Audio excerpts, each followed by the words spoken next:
Hello everyone, welcome. தொண்டவலி வந்தாலே நம்ம வீட்ல உடனே ஃபாலோ பண்ற அந்த ஒரு கிளாசிக் ஹோம் ரெமெடி அதான் உப்பு தண்ணி கொப்பளிக்கிறது. இத பத்தி தான் இன்னைக்கு நாம இந்த எக்ஸ்பிளைனர்ல ரொம்ப டீடைலா பார்க்க போறோம். எந்த சைடு எஃபெக்ட்ஸும் இல்லாத ரொம்ப ரொம்ப சிம்பிளான ஆனா செம்ம எஃபெக்டிவான ஒரு சூப்பர் ரெமெடி இது.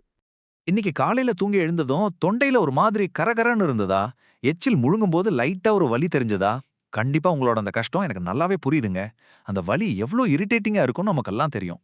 தொண்டை வலி, எரிச்சல், சரியா பேசக்கூட முடியாம கஷ்டப்படுற அந்த ஃபீலிங், இதுக்கெல்லாம் ஒரு முற்றுப்புள்ளி வைக்க ஒரு அருமையான சிம்பிள் சொல்யூஷன் இருக்கு.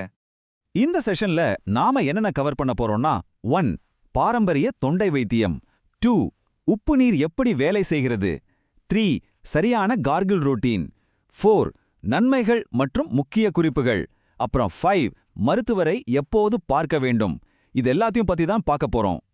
Okay, let's dive into this. பகுதி 1. பாரம்பரிய தொண்டை வைத்தியம், ஒரு பழைய கால தீர்வு. நம்ம பாட்டி காலத்திலிருந்து நாம கேட்டுட்டு வர்ற ஒரு டைம் டெஸ்டட் ரெமெடி இது. தொண்டவலி வந்தாலே முதல்ல வர்றது அந்த எரிச்சலும் வீக்கமும் தான் இல்லையா?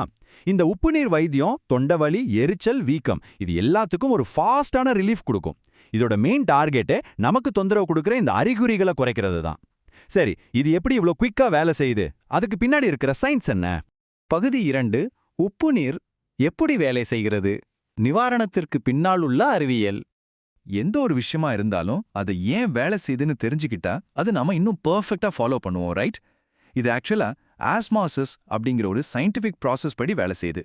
உப்பு ஒரு ஸ்பாஞ்ச் மாதிரி செயல்பட்டு தொண்டையில இருக்கிற அதிகப்படியான தண்ணியை உறிஞ்சி எடுத்துரும். இதனால வீக்கம் கண்ணுக்கு தெரியற அளவுக்கு குறையும். அது மட்டும் இல்லாம இந்த உப்பு தண்ணி நேரடியாகவே அங்க இருக்கிற பாக்டீரியா, கிருமிகளை தாக்கி அழிச்சிடும். நெஞ்சில கட்டி இருக்கிற சளியை லூஸ் பண்ணி வெளியில கொண்டு வரவும் இது ஹெல்ப் பண்ணும். வறண்ட தொண்டைக்கு இதம் தரதோட இந்த இன்ஃபெக்ஷன் அடுத்தடுத்த இடங்களுக்கு பரவாமல் தடுக்கவும் இது ரொம்பவே யூஸ்ஃபுல்லா இருக்கு. பகுதி 3. சரியான கார்கிள் ரொட்டீன், படிப்படியான வழிமுறைகள். சயின்ஸ் என்னன்னு பார்த்தாச்சு. இப்போ இத பிராக்டிக்கலா எப்படி சரியா செய்யறதுன்னு பாப்போம். இது ரொம்ப சிம்பிள் தான், ஆனா சரியான முறையில செய்யறது ரொம்பவே முக்கியம். முதல்ல ஒரு கிளாஸ்ல லேசா ஆவி பறக்கிற மாதிரி வெதுவெதுப்பான தண்ணி எடுத்துக்கோங்க. அதுல கரெக்டா 1/2 டீஸ்பூன் உப்பு சேர்த்து நல்லா மிக்ஸ் பண்ணிடுங்க. இப்போ அந்த தண்ணியை வாயில எடுத்துக்கிட்டு தலைய கொஞ்சம் பின்னாடி தூக்குங்க. தொண்டையில அந்த வெதுவெதுப்பான தண்ணி படுறது உங்களுக்கு நல்லா ஃபீல் ஆகணும். இப்போ தொண்டையில இருந்து ஒரு கிர்ரு சத்தம் வர மாதிரி கார்கிள் பண்ணுங்க. அந்த வைப்ரேஷனும் சூடும் தான் இங்க மெயின் வேலையே பாக்குது. முடிஞ்சதும் அந்த தண்ணியை பத்திரமா துப்பிடுங்க. இதே ப்ராசஸை ஒரு 2லேருந்து 3 தடவை ரிப்பீட் பண்ணுங்க. ஸோ இதுல ரொம்ப குரூஷியலான ஒரு பாயிண்ட் என்னன்னா டைமிங். நீங்க கார்கிள் பண்ணும்போது அந்த கிர் சத்தத்தோட குறைஞ்சது 15லிருந்து 30 வினாடிகள் வரைக்கும் தொண்டையிலேருந்து தண்ணி இருக்கணும். அப்போதான் அந்த உப்பு கிருமிகளோட ஃபைட் பண்ணி அதை அழிக்க முழுமையா வேலை செய்யும். சும்மா வாயில வச்சு 2 செகண்ட்ல துப்பிடக்கூடாது. சரி, இது ஒரு நாளைக்கு எத்தனை தடவை செய்யலாம்? இதற்கான கரெக்டான அளவு பாத்தீங்கன்னா ஒரு நாளைக்கு 2லேருந்து 4 முறை தாராளமா செய்யலாம். முக்கியமா காலையில எழுந்த உடனும், ஈவினிங்கும், அப்புறம் நைட்டு தூங்க போறதுக்கு முன்னாடியும் செய்யறது ரொம்ப ரொம்ப பெஸ்ட். ஏன்னா ராத்திரி முழுசும் அந்த தொண்டை கரகரப்பை இல்லாம நீங்க நிம்மதியா தூங்க இது ரொம்பவே சப்போர்ட் பண்ணும். Now, what's really interesting about this next part is பகுதி 4. நன்மைகள் மற்றும் முக்கிய குறிப்புகள். பாதுகாப்பாக செய்வது எப்படி?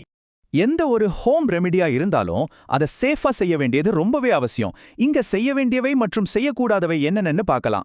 தொண்டைக்கு இதமா இருக்குமேன்னு ரொம்ப சூடான தண்ணியை யூஸ் பண்ணிடக்கூடாது. கண்டிப்பா வெதுவெதுப்பான நீர் தான் யூஸ் பண்ணணும்.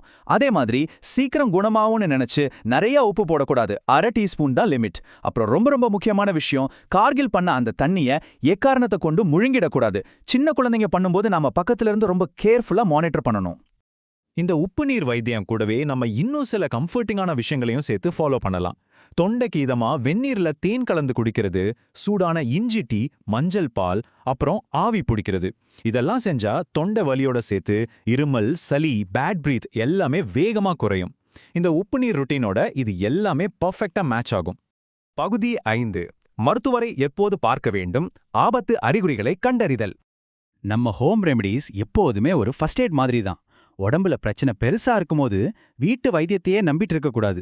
உங்களோட தொண்டை வலி தொடர்ந்து 4 நாளைக்கு மேல இருந்தாலோ, வலியோட சேர்த்து அதிகப்படியான காய்ச்சல் இருந்தாலோ, இல்ல மூச்சு விடுறதுல கஷ்டம் ஏற்பட்டாலோ, தொண்டையில கண்ணுக்கு தெரியற மாதிரி வெள்ளை புள்ளிகள் இருந்தாலோ வெயிட் பண்ணவே பண்ணாதீங்க.